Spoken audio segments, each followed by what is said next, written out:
हाँ, तो क्लास 11 के मैथ का सेट थ्योरी के चैप्टर को मैं आगे बढ़ा रहा हूँ। आगे देखिए, आपके पास है अगला पॉइंट है बेन आरेख। इसमें बेन जुटा हुआ है ना, आरेख डायग्राम। बेन आरेख, बेन डायग्राम। बेन नामक गणितज्ञ ने इस डायग्राम की खोज की थी। क्या है बेन आरेख? Diagram showing the relations of different sets. अगर विभिन्न सेटों के रिलेशनशिप्स को, उनके संबंध को दर्शाने के लिए जो आरेख होता है उसको हम बेन आरेख कहते हैं। एग्जाम्पल में समझिए, यहाँ ए और बी दो सेट हैं। ये दोनों सेट का हमको यूनियंस निकालना है, सम्मेलन दिखाना है। इस डायग्राम से दिख रहा है कि दोनों के बीच में क्या संबंध। अब देखिए, ए और बी दो सेट हैं, इन दोनों का इंटरसेक्शन दिखाना है, यानी कौन कौन से कॉमन एलिमेंट्स हैं। तो कॉमन एलिमेंट्स को हम डायग्राम के द्वारा दिखाए। अब आपका अगला पॉइंट है यूनियन ऑफ सेट।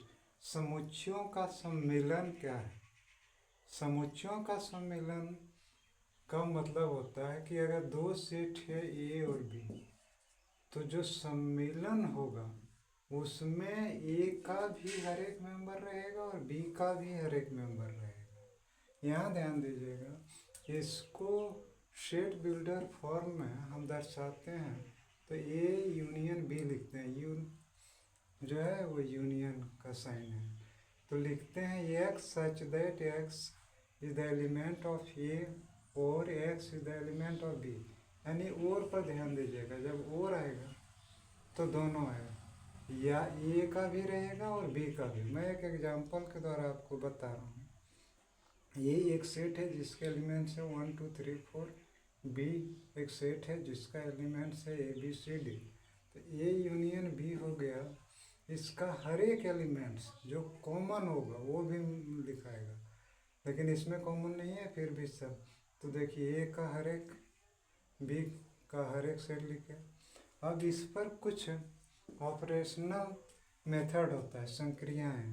क्या क्या ऑपरेशंस होते हैं वो समझना है। कि पहला है कि A union B equal to B union A, यानी इसमें कम्यूटेटिव लॉ भी सही होता है, क्रम विनिमय गुण भी सही होता है। दूसरा है A union B union C. अगर तीन सेट्स है तो A union B union C equal to A union B union C. तो इसमें इसको हम लोग एसोसिएटिव लॉ कहते हैं। एसोसिएटिव लॉ भी इस पर सही लागू होता है।